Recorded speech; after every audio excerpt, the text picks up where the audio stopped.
لان الاسلام مرتبط بالتهرقاويت بالنسبه ليه هو. راه الانسان اللي ما هرقاويش راه اكسبشن في المغرب. شو هذا مسلم وكيرمي الزبل في الطريق، دابا هذا واش دين؟ دونك بنادم كيقول باللي هو مسلم ولكن راه ما كيمثلش الاسلام.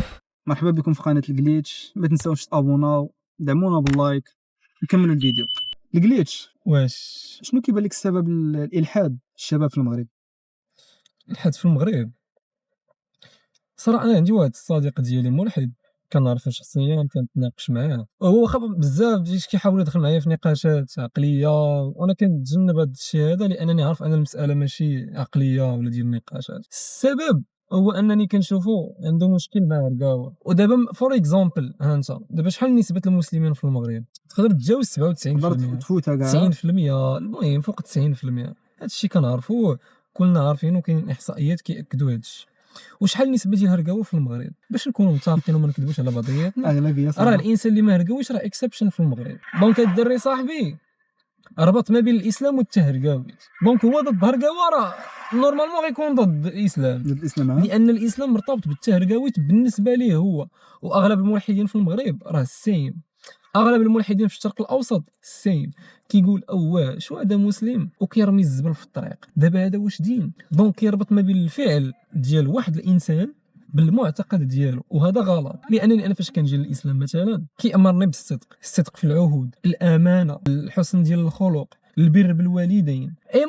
انا الدين كيامرني بهذا الشيء، ولكن هذا السلوك هذا ما كنشوفوش انا في الناس. غنمشي عند ميكانيك غيقول بني، غنمشي عند حلاق غيقول بني، غنمشي عند جزار غيقول بني، غنمشي نشرب عصير الليمون في جمع الفنا، واحد كيبين لي الليمون كينزل لتحت كيخوي لي سيبون ولا داك الماء يلا. دونك بنادم كيقول باللي هو مسلم ولكن راه ما كيمثلش الاسلام. دونك انا بالنسبه لي الملحدين في المغرب ماشي كلهم، كاين اللي ملحد على قبل الشهوه، كاين اللي فاهم المعتقد انه صحيح وملحد على قبل المشاكل النفسيه، كل واحد شنو، ولكن كنهضر لك على الاغلبيه، لانني ما نقدرش نقول لك اغلبيه الملحدين غير شهوانيين. اش كتخربق؟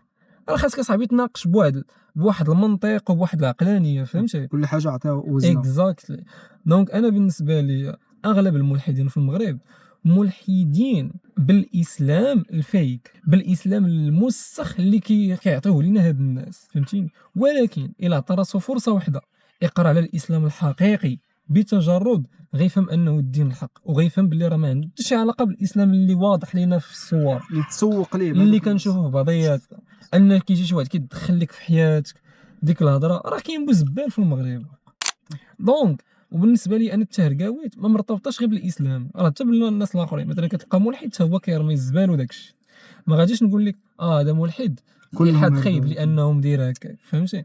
دونك المسلمين ماشي كلهم خايبين، الاغلبيه فيهم هرقاوه، ماشي الاسلام اللي مخليهم يكونوا هرقاوه، هما هرقاوه ومعتنقين للاسلام. دونك هما عاطين واحد الصوره خايبه على الاسلام. حتى مثلا شي واحد في شي دوله اوروبيه ولا في امريكا ولا في بلاصه اخرى ماشي مسلم، كنهضر على شخص ماشي مسلم، غيمشي مثلا لشي دوله مسلمه مثلا في رمضان، ايماجيني معايا رمضان، شهر الصيام، الشهر الكريم، واحد الشهر اللي كنتقربوا فيه من الله. ايماجيني مثلا تخرج للشارع في العشيه، تلقى مثلا كل زنقه مضاربين فيها خمسه، كلهم صايمين كيأديو ديك الفريضه وكلهم مؤمنين. تقول لي لا ماشي، ما كيعنيش الاسلام انك ما خاصكش، كاين العكس. غتمشي تقلب شنو غتلقى انهم ضاربين على شي سبب تافه، وكيرببوا في رمضان وكيخسروا الهضره في رمضان. وبالعشيه شنو كيقول ليه واحد؟ تيقول تقبل الله صيامك. حنا مسلمين، حنا احسن من هادوك الكفار. باش احسن منه؟ واش انت مريض؟